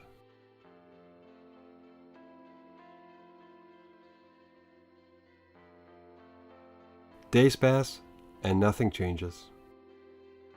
There is no end to Illyana's predicament and she has lost track of time. She has grown about a head taller and she has become as hard as the wilderness around her. For as far as she can see, there is nothing but desolation around her. Nothing but ice and snow, with no living thing inside apart from the tree and herself. And she knows that soon the tree will be gone as well. Every single time that Illyana uses the tree's energies, for sustenance or for spells, she knows that she shortens the tree's lifespan. And the end is getting close. Illyana can feel it coming. She remembers how beautiful and majestic the tree looked when she first laid eyes on it. She asked the tree for forgiveness. She never meant to bring doom and destruction to those she cares for, but it seems to be all she ever does. Illyana notices that the wind and snowfall have stopped, and she hopes that maybe this is an omen, and that perhaps she will be successful this time. She starts meditating again and draws on the oak's power, which rushes through her like a flood. It's warm and comforting, and it makes her glow with strength and vitality. She starts her ritual again and conjures up another acorn, hoping that this time will be different from before. But the same thing happens, and she should have known better. It is no use. She can try all she wants, but she is simply not able to create life as Storm was able to. Illyana is convinced that Belasco's evil is too deeply ingrained inside of her. It is too much a part of her, and she will never be able to get rid of it. She leans back in hopelessness, and her weight makes the tree fall over. All the times Illyana has used its life force to try and create something from it, or to sustain herself with it, have taken their toll. The tree is dead. All for nothing, and she watches it crumble to dust. If Belasco could see her now, she knows he would laugh at her. Deep inside of her she can actually hear his voice, mocking her triumphantly, and it's more than she can bear. Anger and rage come over her, and it lasts for a while. And finally, even though she doesn't realize it, she is overcome by madness. She thinks back to how Storm was able to become the woman she once was again. How she was able to reaffirm her beliefs, which she held dearer than life. Her master spell was creation. But Illyana is not Storm. She just wants vengeance. Where Storm created life for its own sake, Illyana sought to use it as a means to an end. She just wants to use the creation of life to utterly destroy her tormentor Belasco, and she wonders if the answer she's looking for lies in that. To not create a metaphorical weapon against Belasco, but a real one. She figures she has nothing to lose. She starts casting her own master spell, using the strength she has remaining inside of her, both her own and the strength she used from the tree. She then plunges her hand into the energy sphere she created, with images coming to her mind.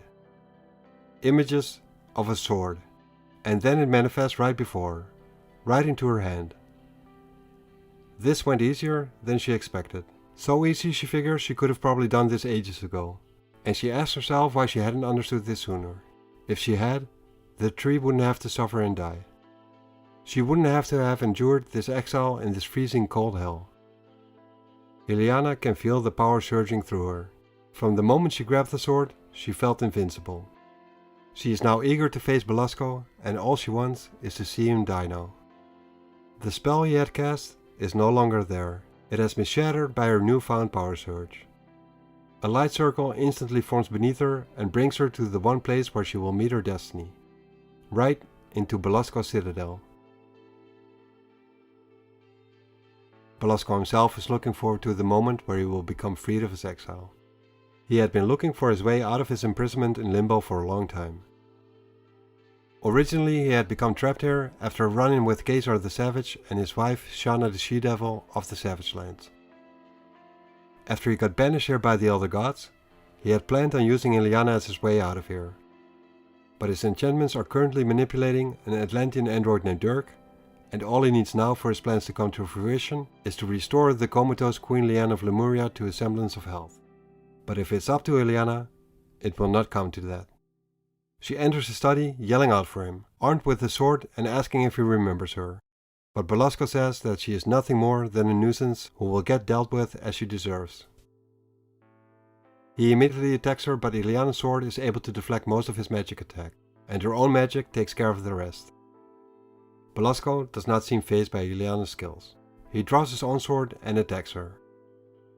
Physically, Illyana is no match for Belasco. He is taller, stronger, and has a lot more reach than she does.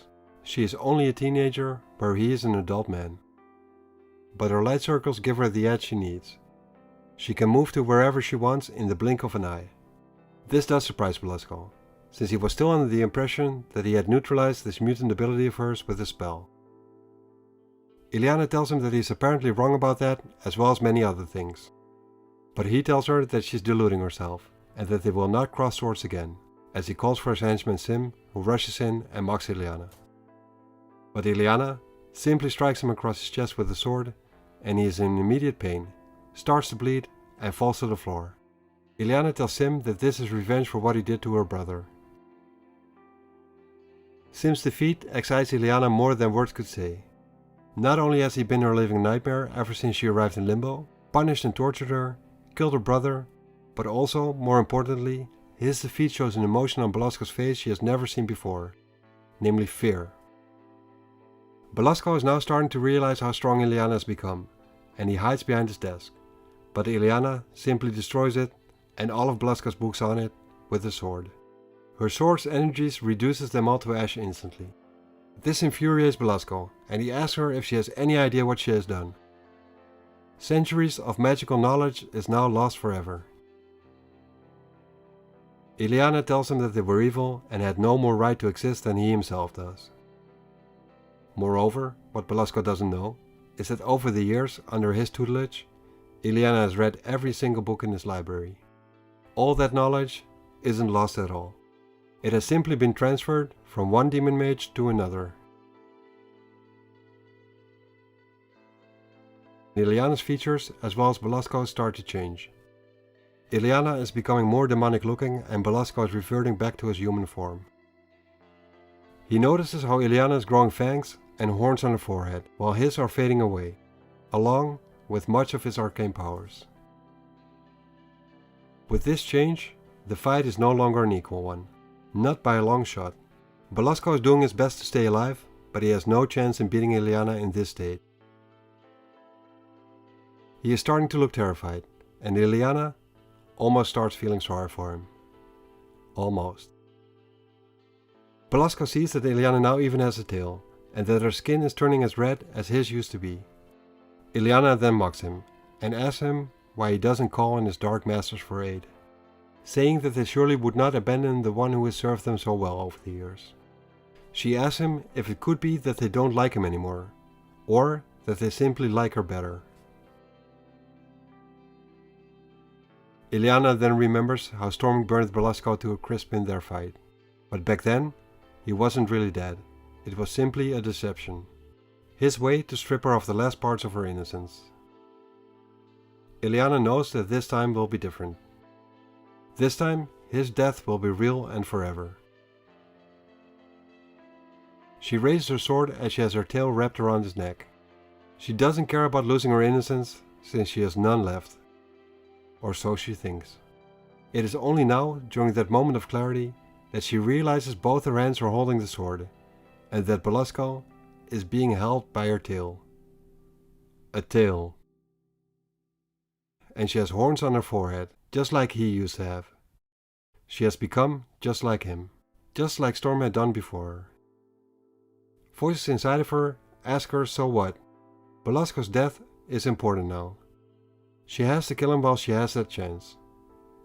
This is what she came here for. This is what she wants. She has to kill him. Illyana starts to wonder if Storm heard those same voices, years ago when she was about to deal the final blow to him. She wonders if she's standing on the brink of the same abyss Storm had been. The demonic voices inside of her tell her to strike. They are crying for it. They are calling her to become one with them forever. But she turns away. She won't do it. She can't. And Belasco calls her a fool.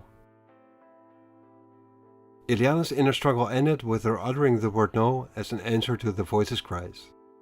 The voices fall silent and she feels oddly at peace. She has the capacity and power to kill, but she no longer has the desire to do so.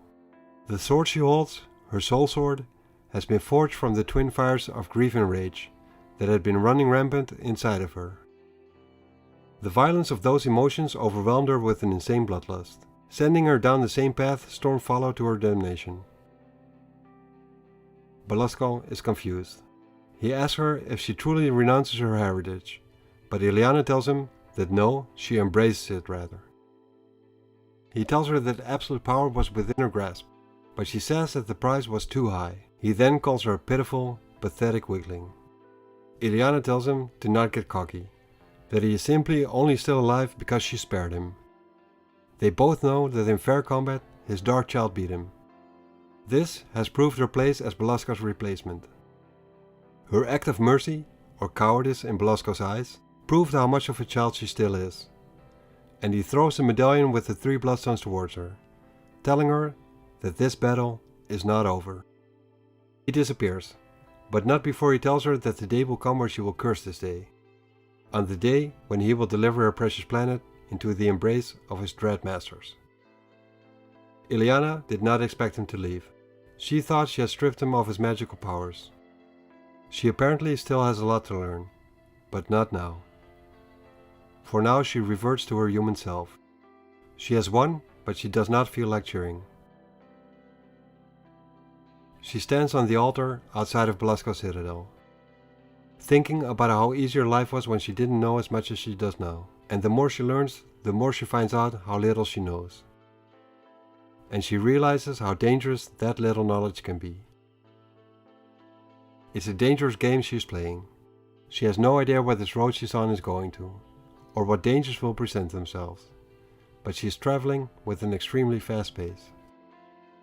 Her new soul sword is the purest of energies, quintessential magical power, focused, unblemished and untainted through her soul.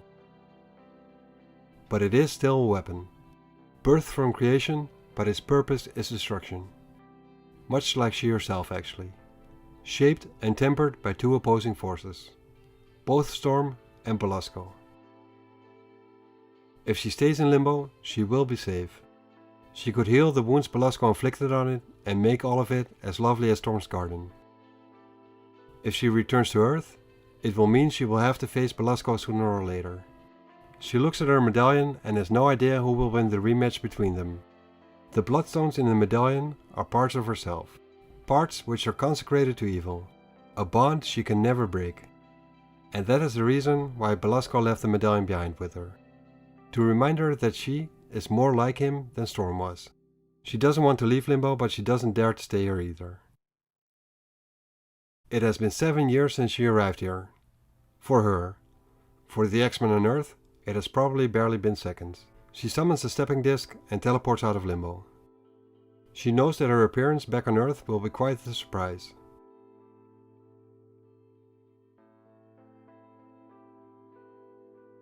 She gets grabbed and pulled back by Kitty, with the help of Wolverine and Colossus.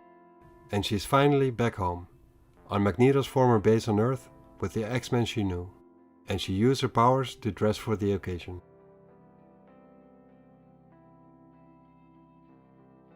All this happened 1 year ago. And eventually she returned home to New York with the X-Men, to Xavier's School for Gifted Youngsters. There is no use going back to Siberia for her. She had already been back to her parents, but they told her that she is not welcome there, not believing that she is actually their daughter. For a while she tries to put her past behind her, but she cannot deny who she is and how she became the person she now is. She has gifts, and like all gifts, magical or mutant ones, they can be used for both good and evil. The choice is hers on how she uses her gifts, as is her responsibility. Friends she loved cared enough for her to risk and lose their lives in her defense. She now aims to be worthy of their sacrifice. In her heart, she will remember her friends as they were in the beginning, free, whole and full of joy, untouched by Belasco. She sheds a tear and knows that their bodies may be gone, but as long as their spirits shine brightly in her memory, they will never truly die. She will never be alone. And she then notices that it's snowing. She does not feel the cold. She has endured far worse in Limbo than the winter in New York. She can handle the wind as well. It is simply nature's normal order of things, and not some madman's whim. As she walks back to the mansion, she can hear laughter coming from the yard. It's the members of the New Mutants team who are playing in the snow. They got out of class a little early to be able to enjoy the snow. Illyana figures that Professor Xavier actually does have a heart, but he just likes to keep it hidden. These kids are mostly Illyana's age. Her physical age. Her mind has endured things which make it twice that age, and her soul feels even older. She sometimes wonders what she would be like if she had lived a normal and ordinary life. She has been through so much that she feels like she has been torn in many pieces. She doesn't know which is the real her, and she doubts she ever will. But there's nothing she can do about this, regardless of how much she wishes she could. All she can do is try her best with what she has, but in the end that can be said about anyone. And the ending of one story can be the beginning of the next one.